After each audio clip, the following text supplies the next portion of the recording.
This is one of our imported fish. She's roughly half a year old. Can you not swim like that? I don't want people thinking there's anything wrong with you. This is also an import. You'll never guess from which shipment. The same. I was gonna get a ruler or something so I can measure them.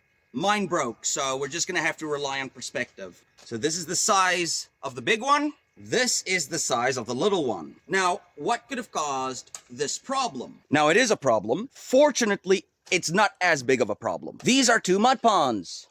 Fish grow wonderfully in that one.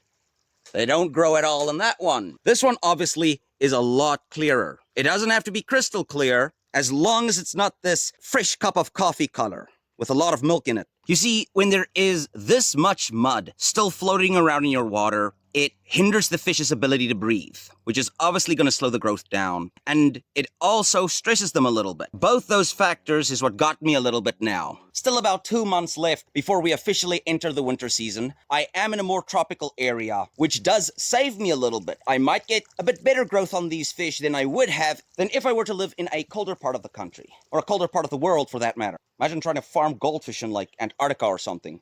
Not a very smart business choice. Now granted, in my defense, this is my first year that I'm using mud ponds. Before then, I would raise fish in either a big cement pond or little liner ponds. I'm just really glad I learned this lesson in my first 5 months of owning mud ponds, and not in my first 5 years. To summarize, I can still bring those fish back because they weren't stunted that bad. Even if the female fish is stunted, it won't affect the quality of her eggs, which is great news for me because I did not know that originally. You guys should definitely still believe whatever I tell you though. The most important part that results in bigger eggs and stronger babies is the genetics. A bigger female just makes more eggs, not necessarily a higher quality of egg and baby. The problem, of course, being it's a mud pond. There's dirt all over the place. You pump in water a bunch of times and pump it back out. That's really all you can do.